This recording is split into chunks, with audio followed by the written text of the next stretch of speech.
Assalamualaikum warahmatullahi wabarakatuh. Saya Ainul Zalatul Fauziah bersama rekan saya Uli Nikmah.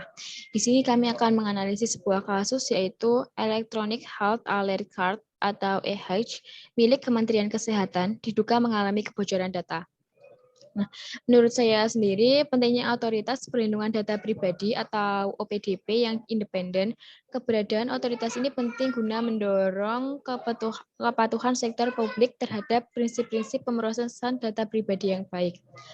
Luputnya pengintegrasian prinsip-prinsip perlindungan data pribadi dalam pengembangan dan operasionalisasi aplikasi EHC, khususnya terkait dengan kewajiban memastikan sistem keamanan yang kuat, menunjukkan semakin pentingnya akselerasi pembahasan RUU Perlindungan Data Pribadi atau RUU PDP.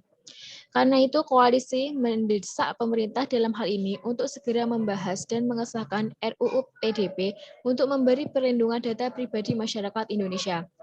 Tidak adanya undang-undang PDP yang komprehensif telah berdampak pada berbagai permasalahan ketidakpastian hukum dalam perlindungan data pribadi, terutama terkait dengan kejelasan kewajiban pengendali dan pemroses data, perlindungan hak-hak subjek data, serta penanganan ketika terjadi insiden kebocoran data. Kasus kebocoran data pribadi masyarakat Indonesia ini tidak bisa dianggap enteng. Masyarakat rugi berkali-kali karena kasus kebocoran data ini.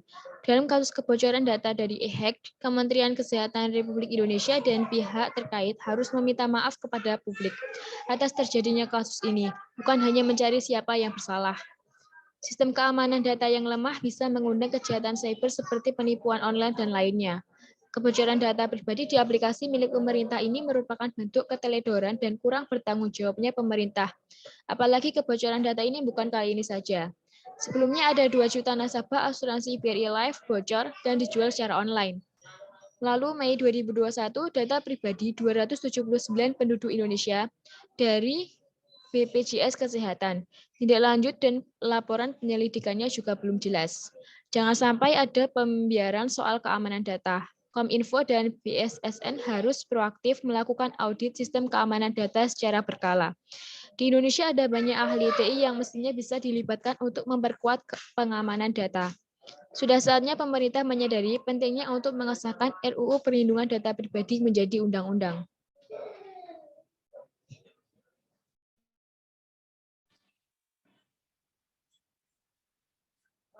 Menurut saya, data masyarakat yang ada di dalam EHEC tidak mengalir ke platform mitra atau pihak ketiga. Sedangkan data masyarakat yang ada pada platform mitra adalah menjadi tanggung jawab penyelenggara sistem elektronik sesuai dengan amanah Undang-Undang Nomor 19 Tahun 2016 tentang Informasi dan Transaksi Elektronik atau Undang-Undang ITE dan juga sesuai dengan Peraturan Pemerintah Nomor 71 Tahun 2019 tentang penyelenggaraan sistem dan transaksi elektronik.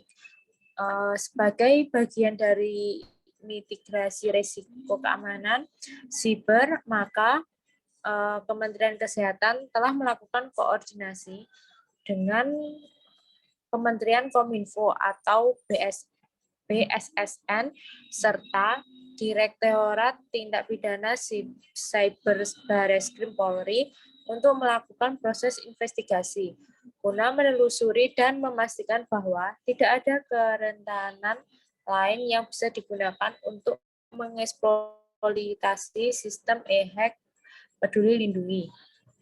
Kementerian Kesehatan menghimbau kepada masyarakat untuk menggunakan aplikasi Peduli Lindungi di mana fitur yang terbaru sudah terintegrasi di dalamnya. Platform Peduli Lindungi ini tersimpan di pusat data nasional yang sudah dilakukan oleh BSSN, yaitu IT Security Assessment. Ini adalah bagian dari proses. Kalau di keamanan cyber, kita mengenalnya sebagai Threat Information Sharing, di mana pihak-pihak yang mempunyai konsen terhadap keamanan cyber saling bertukar informasi. BSSN berperan untuk melakukan IT Security Assessment dan memberikan masukan-masukan terkait dengan penerapan keamanan di dalam sistem elektronik. IT Security Assessment adalah proses penilaian pada suatu sistem elektronik platform atau aplikasi untuk mencari celah kerentanan atau kerawanan yang mungkin timbul dan dapat digunakan oleh pihak lain untuk mengeksploitasi sistem tersebut. Aspek yang dinilai mulai dari kode sumber implementasi, sistem penerapan keamanan, dan tentunya mitigasi risiko. Hasilnya adalah rekomendasi penguatan keamanan untuk aplikasi. Sekian dari kami, kurang lebihnya mohon maaf. Wassalamualaikum warahmatullahi wabarakatuh.